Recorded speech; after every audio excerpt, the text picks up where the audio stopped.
This is 2025. The job market has changed completely. If you're still sending out CVs and resumes and just hoping for the best, then you might struggle to get interviews. Anyway, I bring you good news. People are still landing great jobs despite the challenges of a job search and the whole process, because they are approaching it differently. In this video, I'll break down job search hacks and strategies that actually work in 2025. Let's get into it.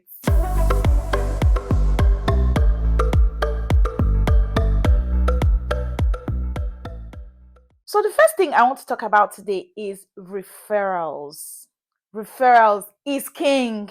I believe that referrals are just as effective as normal, job applications, if not more. Almost all the jobs that I've gotten in my life have come from referrals or recommendations, even from like internships like back in uni. The other two jobs that were not directly referral or recommendations, those jobs were gotten from my visibility. That is, people knew about me or people reached out to me because they searched for something and I came up in that search. We'll talk about searchability and LinkedIn and etc later on. So there are many ways that you can go about the referrals. You can, build a network for yourself, get people to know what you're doing so they can think of you and refer you for jobs. Secondly, you can actually look for a company you want to work for, look for someone that works in that company and ask them to refer you. So the best referrals can actually come from, hiring managers, executive level management, etc. But people in the company, employees in the company can actually refer you as well. You can also focus on referrals based on places that you've worked in the past, and of course, the places that you've done good work. Your former bosses can refer you, your former colleagues can refer you. Just reach out to them and let them know that you're currently searching, you're currently, open to new jobs, and you'd appreciate if they actually, put in word for you and refer you to a new job.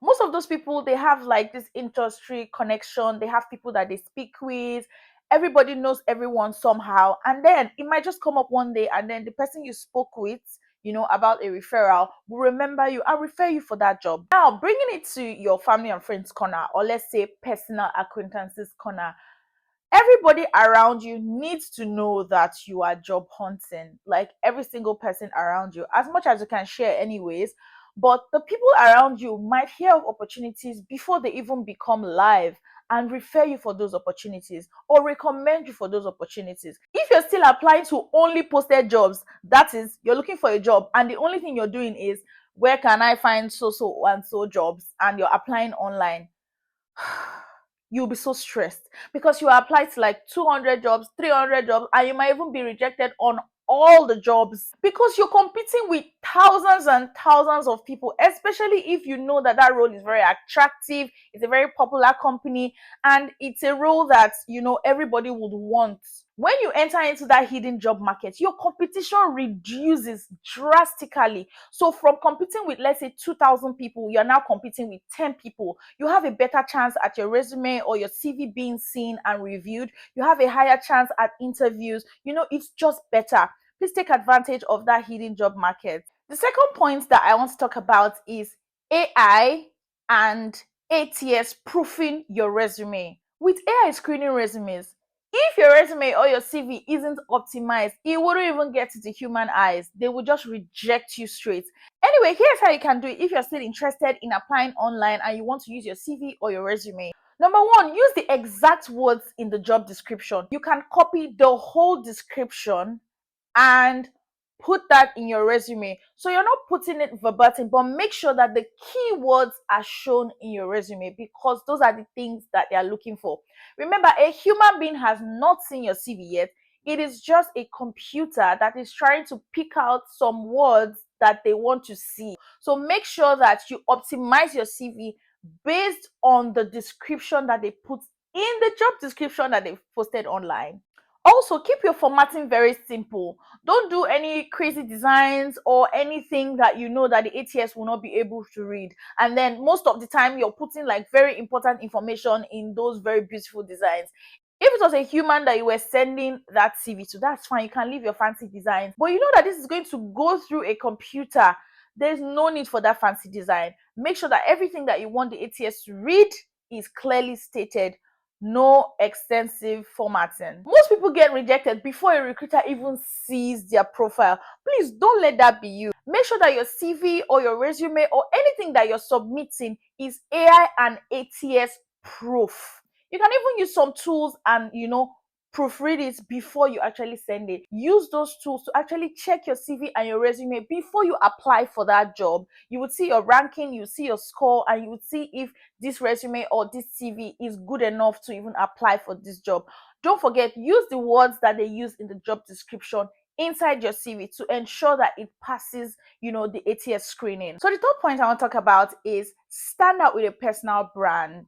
So we're not saying that immediately you have a strong personal brand, jobs will just start coming to you. I mean, it can happen, but this increases your chances to be seen. And when you are seen, it increases your chances to get jobs. Sometimes people are very wary of building a personal brand because maybe they feel it's cringe, or they feel like they don't really know a lot to even start. I'm here to encourage you. This is your sign to actually start building that personal brand for yourself. Whatever you want to use your brand for, start building. Find out the things that you want to do, the places that you want to post whatever you want to post. But it's important that you're visible online. Let's say you want to build a personal brand around product management. You can start writing articles on the things that you're learning and share publicly. You can start talking about product management, your day-to-day life. You can do anything that is related to product management. You don't have to go straight to thought leadership. It can just be literally anything. I'm reading this book today. Share it with people. People should see that you're doing something. People should see that you're constantly learning, constantly improving yourself, constantly looking for ways to help other product managers. Just make sure that you have some form of online print, like you have digital print. When someone searches for you, when someone wants to know more about you, they know where to go. Probably you have a portfolio that is hosted online, you have a LinkedIn page, you share your LinkedIn, or you have a blog. Anywhere that you want to build that brand, you can just go there and build. Remember, I'm going to do a separate video to actually go into details because it's a whole thing altogether. Anything that you're doing that is in accordance with your career, or anything that you're doing to better yourself as a career person, start with those things. Those are the simplest things and the simplest ways to actually start. And then be consistent. Let people know your account to be, oh, that account that is always posting this, that account that is always posting that. In 2020, and I believe in 2021 as well, almost every week, every day, every 2 days, I was always posting something, either about a book that I read or an article that I read, or I'll post a quote from a community that I was in. I was on a roll. I was always putting information out there. Then I started thinking, what are the things that I'm struggling with that I actually needed help with? I would actually come up with solutions to those things and then share and talk about, oh, this is how I was able to do this is how I was able to do that. Like, I have a problem, I solve the problem, I share with others how I actually solve that problem. Like, these are the things that you can actually start with, you can actually do to build a brand for yourself.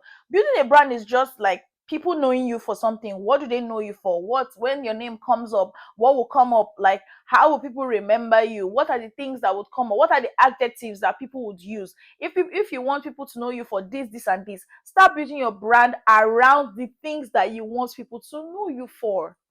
So the fourth point is networking the right way. I have made a full video about networking the right way. I even talked about like common mistakes that career people, need to avoid. And this was one of the things I talked about. So go and watch those videos. But in this video, I want to talk about how it relates specifically to job search. Anyway, before I begin, if you've been enjoying my video, please don't forget to like, subscribe, and share my content with your friends, your family, and anyone within your network. Anyway, let's continue. So, networking, are you doing it right? Are you doing it wrong? I talked about referrals at the beginning. Who is going to refer you if you don't have anybody in your network? Who is going to recommend you if you don't know anyone within your network that can actually do recommendations for you? Are you top of mind when opportunities come up? That people are in a room gathered and they say, oh, I'm a product manager, so let me use myself as an example. They're in a room and then they say, do we know any product manager that can help us with such and such? Do you think you will come up in that meeting? Let's say you have somebody there. Are you top of mind? Are you the person that people are thinking of when opportunities come up? You need to be able to maintain relationships with people to the extent that if opportunities come up for you, they think of you first. I mean, second is fine or third, but they think of you first. Like, you need to be sure that, oh, this person is in this meeting, or this person is in a place of authority or influence, and I need to be on this person's mind first when the person has an opportunity for me. There are a lot of people that have reached out to me in the past, and I'm like, oh yeah, if something comes up, I'll remember you. That's the first and the last time they've ever reached out to me. I've not heard from them again. Sometimes opportunities will come up, and I'm trying to remember this one babe that reached out to me, there's one guy that reached out to me, and I can't even remember their name or remember who they are. They did not keep in touch. Please try to keep in touch with people that you know might have opportunities that you might need, because you need to be top of mind when those opportunities come. Also, sometimes when people think about networking, they think about, oh, in an event, everyone's wearing a suit, or in a tech event, everyone is properly dressed and just standing. You can network at the gym, you can network at the pharmacy, you can network at the hospital, you can network everywhere. Everywhere, I promise you. You see someone interesting, you're speaking to the person, quickly you speak about the things that you're doing, you talk about your work. Why? You are currently job searching. Remember, this is not just casual networking, you're networking for a purpose. You want people to know that you're actually looking for a job. So you're not just being very passive with your networking, you're very active with it. You meet somebody, and as you're having the conversation, say, oh, I'm a product manager and I do this and this and this. If you are maybe a business owner and you want to share your work, you can quickly say, oh, let me show you a sample of some things that I'm already doing. And then you show the person, this is, let's say, at the gym, you guys just finish your workout, and then you show the person. Network with people there, and you don't know where that might lead. I know that a lot of deals have been closed in very unconventional places like bars. Yes, it has actually happened. So you do not have to actually be in a formal setting or an official setting to be able to network with people. Now, to our last point of the day, the power of community. The best job seekers, the people who land jobs quickly, fast, smoothly, they don't go at it alone. Not at all. They don't go at it alone. They go with a community. They surround themselves with a community of like-minded people. I'm looking for a job, you're looking for a job, you're looking for a job. Come, let's put ourselves together. Come, let's put ourselves in one group, in one place, and help ourselves. You'll be surprised at how much you don't know when you have people around you.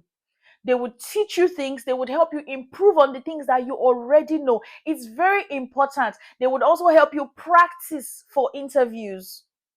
Things that you might not even hear outside, things that you might never have thought of. In that group, someone has an idea. You too, you have something to offer the other people. You'll be an instrument of help as well. You'll be able to help another person that is looking for a job.